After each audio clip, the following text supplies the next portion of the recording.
Bagrai Mandi sapraw re menak bina Lotaghar Jharkhand khojak Mun Bagrai Mandi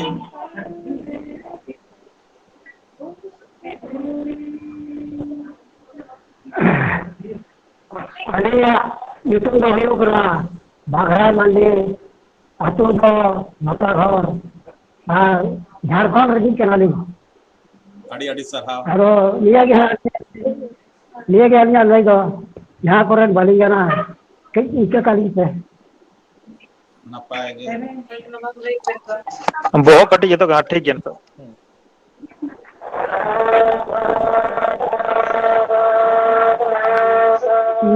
अकेले गए ना से ना हो को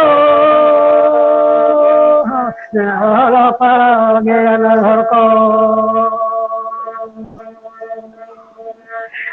बोयानु नागते है मेरी माया का तो बेसमुलागे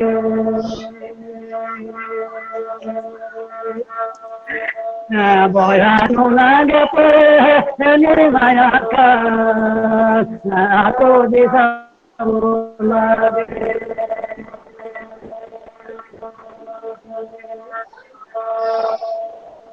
पीले कहा बैरी को गुड दो बोया कति करवाने बंगला फेरा बोया तारा बनातीगा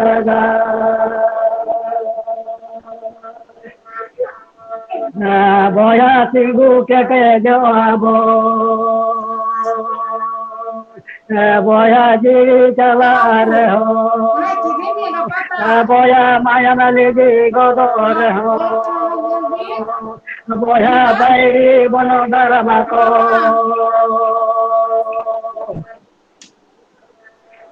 भावना माता बोया हाथा बोई समझो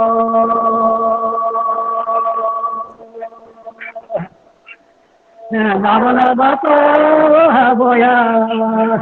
हतावा बो बोदी समझो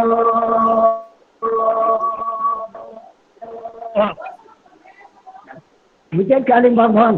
मुड़ेगा adi sarhaw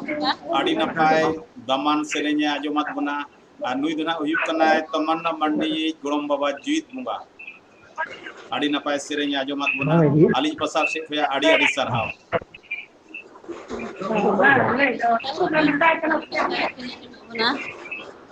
ine tainam kin hijua Nani Mandi nukin do Tamanna Mandi ki ayo kana kin Lotaghar Jharkhand Sapa Hasda Kolpai West Bengal ini barangnya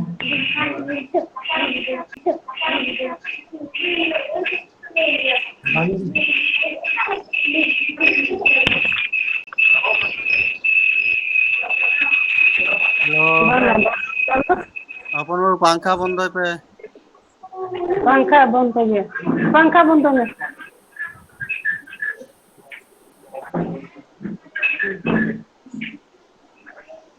lain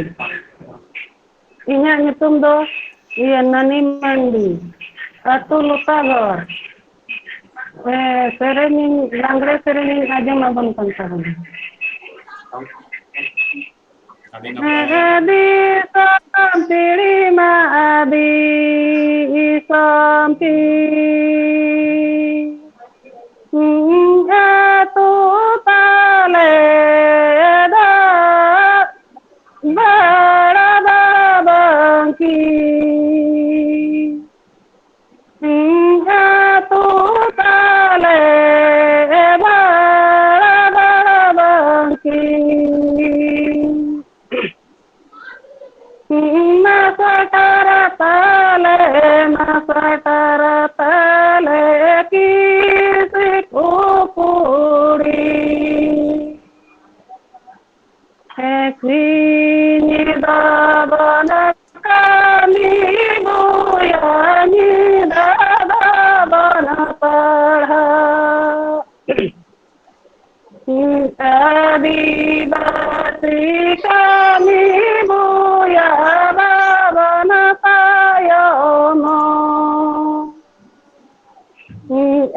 Adivasi kami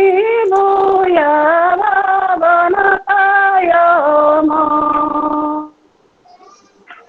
hindi kami darana aku nyelaka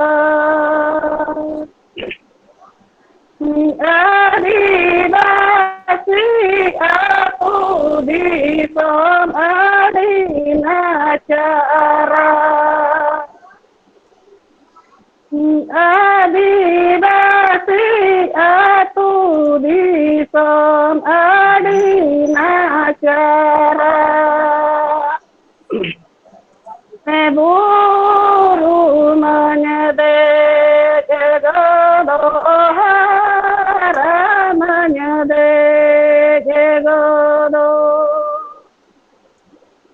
buru rina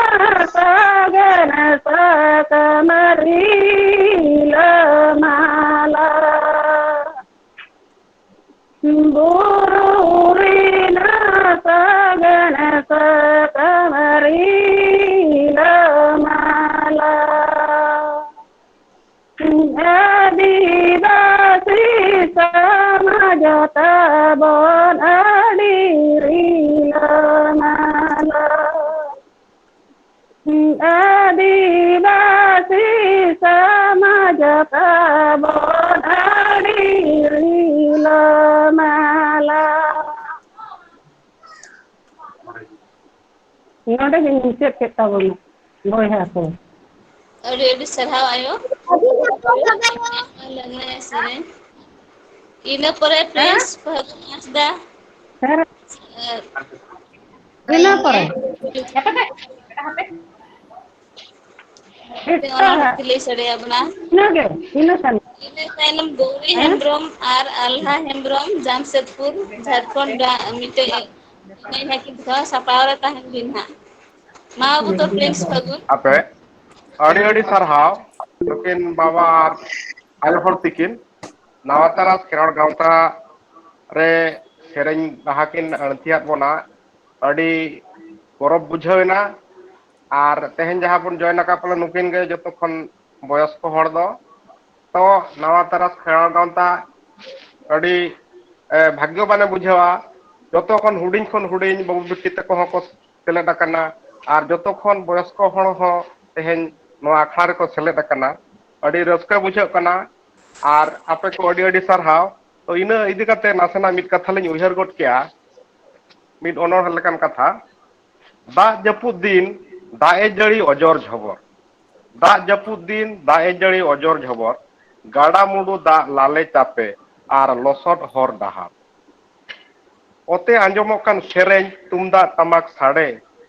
ote anjomok kan sereng tumdak tamak sade botor dia kate horok bande kutpatate delalang chalak gya nawataras khirar gauta romoja kharate delalang chalaa nawataras khirar gauta romoja kharate adi sarhaw tamanna rin gorom baba tayom te gorom ayo nani mandi adi daman serenya ajomat buna ar abo ko talare mane huding khon huding marang dhari joto lekan ko seledo na daw ko nyama joto din lagit ge ar noa lagit te adi gorob leiko anawa taras khiral gautarin jodaw hor ko je nunang marang hor che boyos akan hor ko abo talare sereny raha anti lagit daw ko ne mkwat ko ar abo lagit somoy hoko emakat una lagit te adi sarhaw ar saute nuna gomke ona lagit te bar kathay rod kiya uni ho adi daman kathay rod kiya adi sarhaw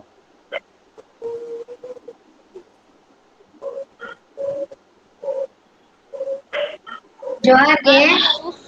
in the prince Vagunasda Nawataras Kirorantare Jatoga Sagundara 10th August 9 Nana Nitum the Puru Disam Abu the Divasi Tahana from Puru Disam Russia to Rasari Inna Reha Hilka Mesa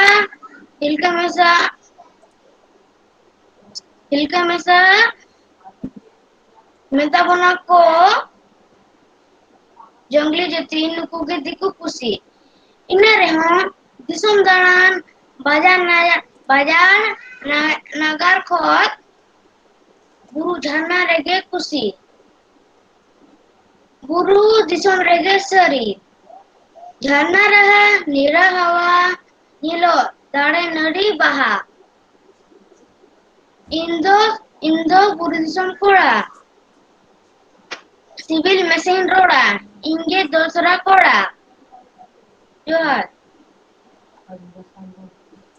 Prince भगुन बाबू आड़ी नपायम आजोमात बना गज नुना गज हुडिंग ताहन तुलुज रहो आड़ी दामान कथा road के और आड़ी गाबे नोआ कथा रे मेना आजोम ते हो रस्के गे कोइना ओना लगी आड़ी आड़ी सरहावया आगाम दिन रे आरो आड़ी नपायम सेणाया मेनते आले नवा तरास खिरवाल गांवता को आशा ताहेना ओना तायम नितो दको एनेज को सदरा बना गौरी हेमब्रम और आहला हेमब्रम झारखंड जमशेदपुर पूजा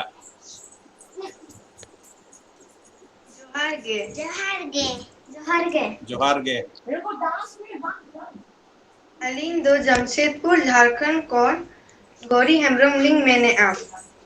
तेहन आदिवासी दिवस रे अलिंग दो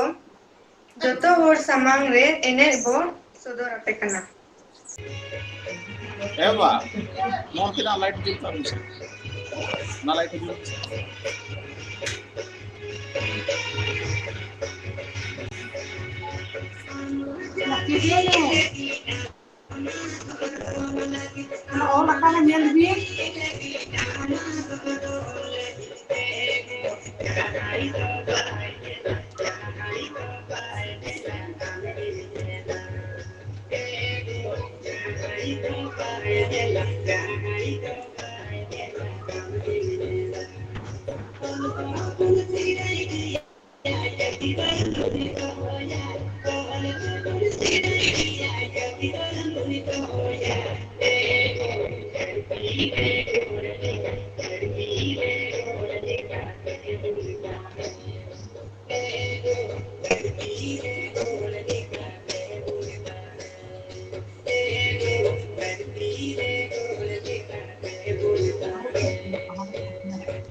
आड़ी आड़ी सरहाव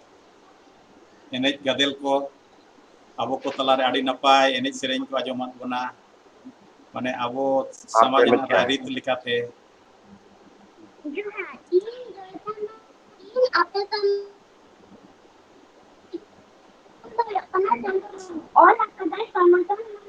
Sagar mamu, chanda mamu, amdo kodam jam, dakau tu gati imana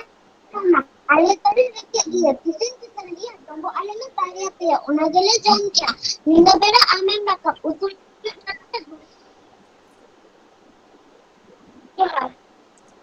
आड़ी आड़ी सराव ज्योति मंडी आड़ी आड़ी सराव ज्योति मंडी आड़ी आड़ी सराव आड़ी नपाय उन्होंने तलाते माजोमात बुना आड़ी आड़ी सराव नोआ तायम ते रामचंद्र मंडी बुलनगोड़ा जमशेदपुर झारखंड को जा अच्छा नुके ने या 15 नंबर सालही मुर्मू 15 नंबर अच्छा सालही मुर्मू और सलगे माची और दोहरा अबिन दावले मुकट बिना एतो रेमा दराम लेका बिन दिया किया नेतो अबिना सदर बिन सालही मुर्मू और सलगे दमन जोड़ी उड़ीसा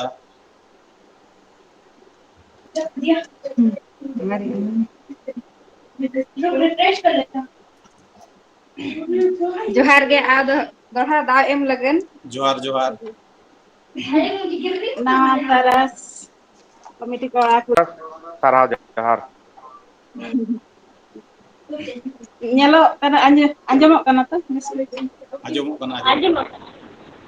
सुर सुर ᱧᱚᱜ ᱛᱤᱸᱜᱩᱱ ᱵᱤᱱ ᱵᱟᱱᱟ ᱦᱚᱲᱟᱜ ᱵᱚᱦᱚᱜ ᱧᱮᱞ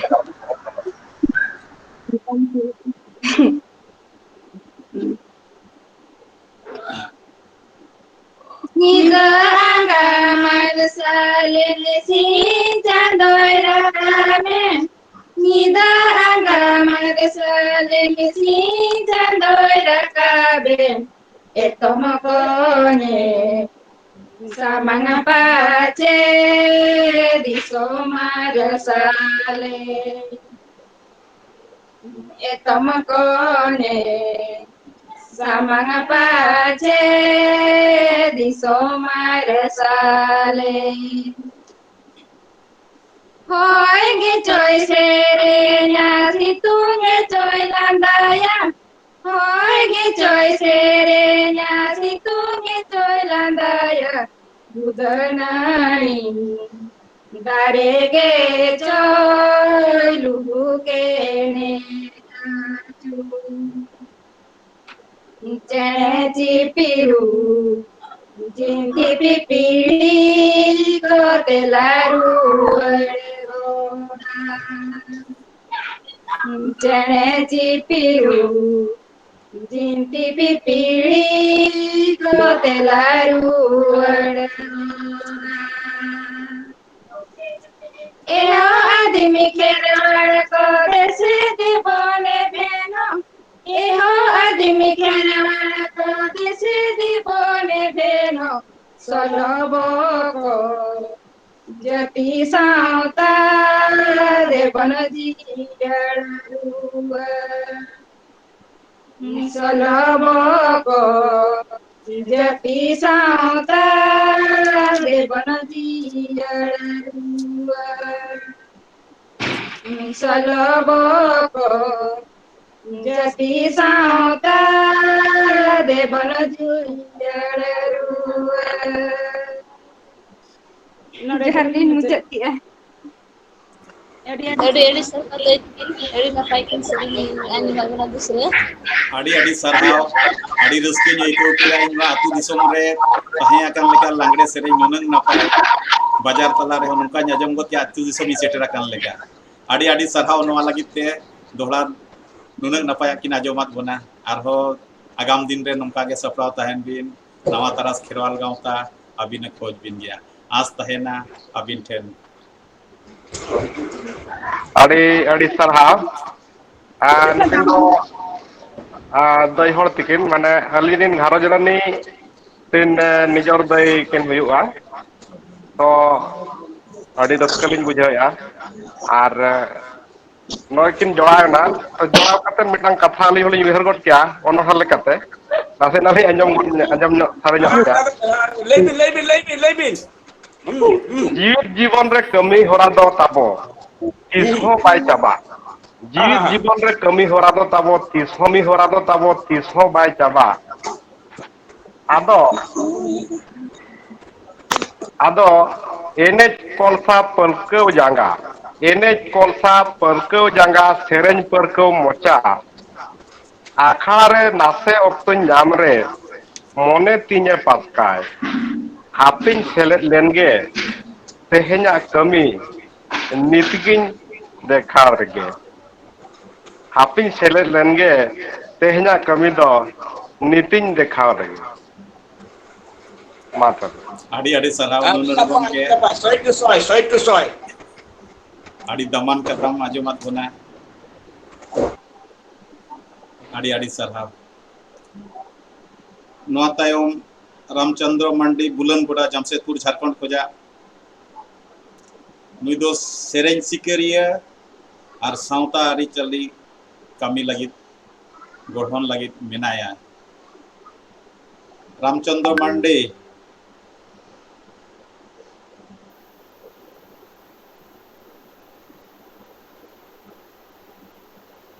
नुई दो अबो तलारे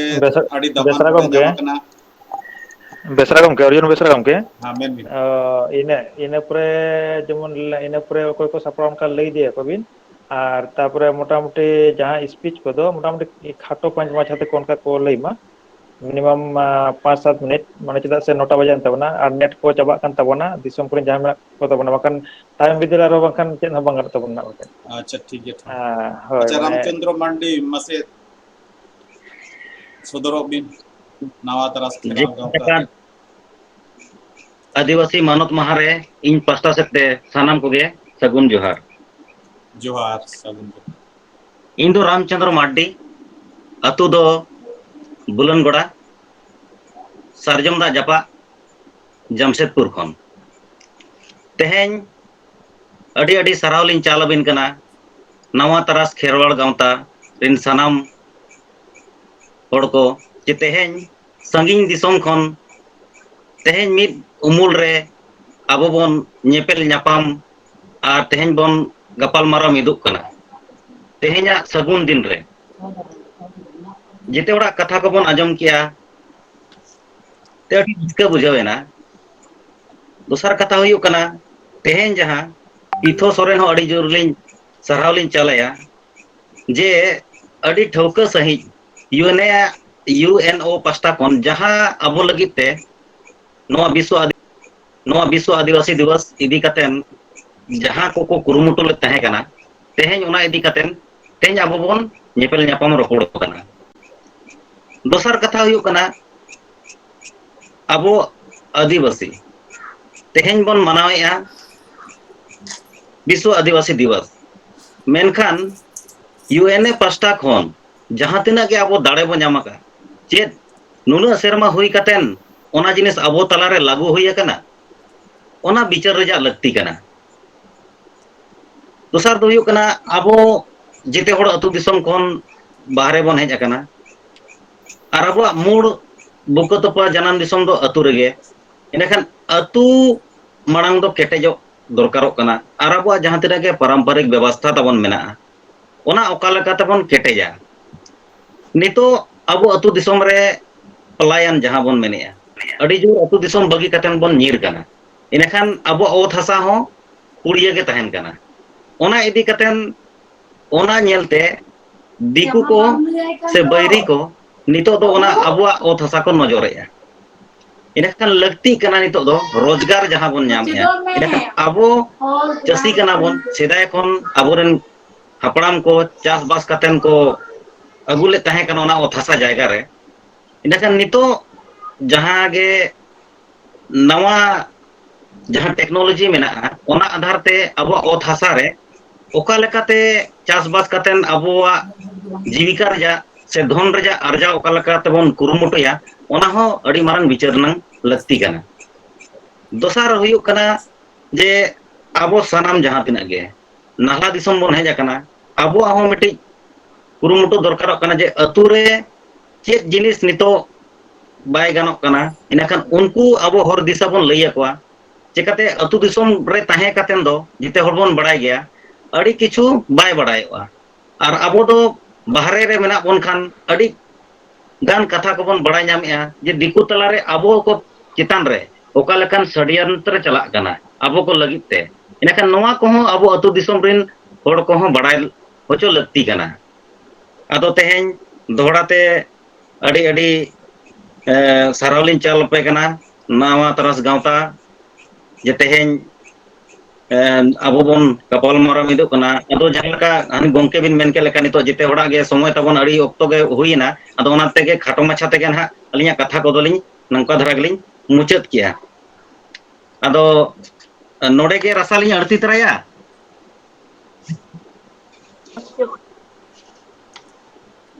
हाँ आरती तरह का हाय एना खन मोटज मोटज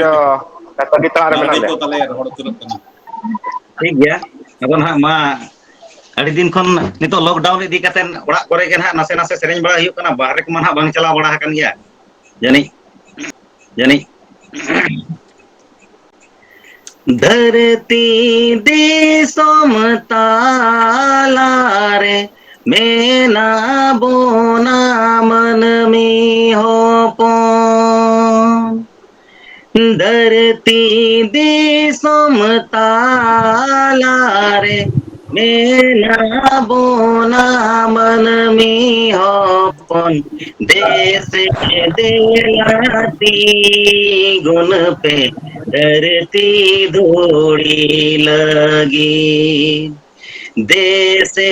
देलाती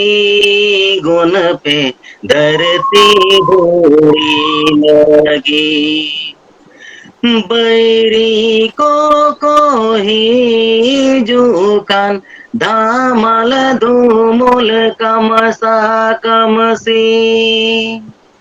बैरी को हिजुkan धामल धूमुल कमसा कमसी मासे अदिनती गुण पे पुरगल दी समलगी मासे अदिनती गुण पे पुरगल दी समलगी धरती धूड़ी बाँचाओ लगी पीर को बदले धरती धूड़ी बाँचाओ लगी वीर दुर्गो बदले ओन पते बहरी गुयेन ओना लोबते बैरी को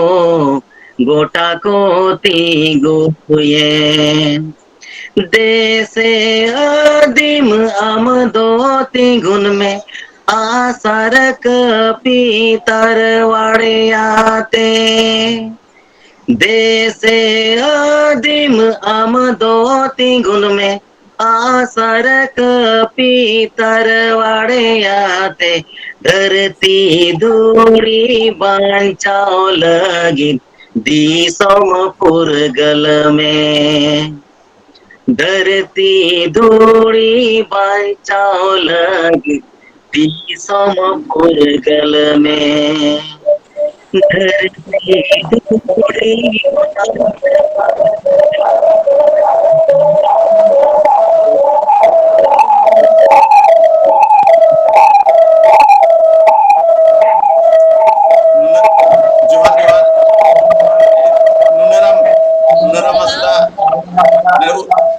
निमय हस्ता माइक तमक में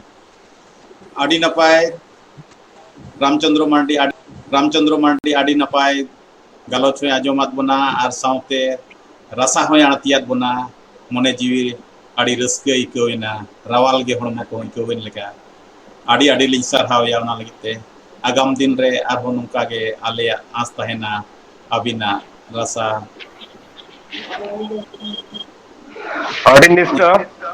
आड़ी निष्ठा आड़ी गमहेड़ अबिना सेरेन दाहारासा नवासरास खेल पास्ता कौन आरहो दोहाते साय साय सरहाव तो अबिना कथा आर सेरेन आड़ी दामान गया आड़ी गान दिस हुदिस दिन एमिदी किया आबवा आगाम दिन रे जेमन आबोरिन गाना को आबोरिन गिद्रा पिद्रा को बेस सिखना तो निमा को आबवा गाना उना को साथ दोहय मा आबो हन का कमी होरा बन कमी दिया उनकान दिस हुदिस कथा बिन लय सदर किया तो बिना कथा इदी करते मिटांग अलेनि पास्ता से मिटांग कथा नासेना अलेनि उयहर गत किया नासेना अलेनि आजम साडे गना बना सिम ताम सुकुरी ताम अक्तरे बाम गुपिए खान सिम ताम सुकुरी ताम अक्तरे बाम गुपिए खान अकय चनहाए तुnye ताम गिद्रो ताम पिद्रो ताम अक्तरे बाम सेचेत सिकनेते खान तायम बिदल दम ओका से देकान गिद्रो ताम पिद्रो ताम अक्तरे बाम सेचेत सिकनेते खान तायम बिदल दम ओका से देकान आड़ी नपाय आड़ी सरहाव रामचंद्र मांडी आड़ी सरहाव रामचंद्र मांडी साउते नुनु गमके आड़ी नपाय उनहड़े आजम गोदात बनाए उना लगे आड़ी सरहाव।